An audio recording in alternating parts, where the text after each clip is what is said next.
నేపాల్లోని రసువా జిల్లా త్రిశూలి 3A జల విద్యుత్ ప్రాజెక్టు వద్ద ఆకస్మిక వరదలు ముంచెత్తడంతో సొరంగంలో చిక్కుకున్న 350 మందిని సైన్యం కాపాడింది.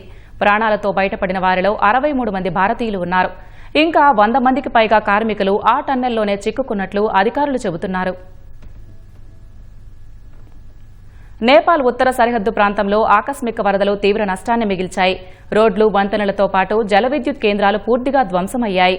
రసువా జిల్లాలోని త్రిశూలి 3A హైడ్రో పవర్ ప్రాజెక్టులోకి వరద నీరు భారీగా చేరడంతో వందలాది మంది కార్మికులు సొరంగంలోనే చిక్కుకుపోయారు. సమాచారం అందుకున్న నేపాల్ సైన్యం వెంటనే రంగంలోకి దిగింది.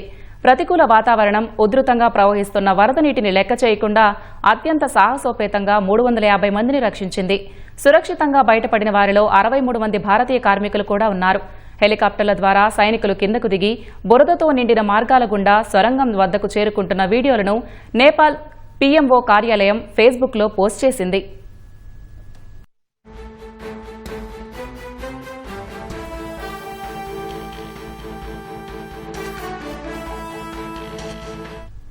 ఇదే సొరంగంలో మరో 100 మందికి పైగా కార్మికులు చిక్కుకున్నట్లు అధికారులు తెలిపారు.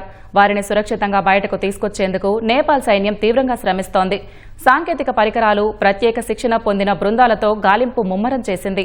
సహాయక చర్యల కోసం 2 హెలికాప్టర్లను రంగంలోకి దించినట్లు నేపాల్ ఆర్మీ అధికారులు వెల్లడించారు. వరద ధాటికి సొరంగం మార్గాలు పూర్తిగా దెబ్బతినడంతో అసలు లోపలికి వెళ్లే దారులను గుర్తించడం కూడా కష్టంగా మారిందని తెలిపారు. బయటకు తీసుకొచ్చిన వారికి అవసరమైన వైద్య సహాయం అందిస్తున్నారు.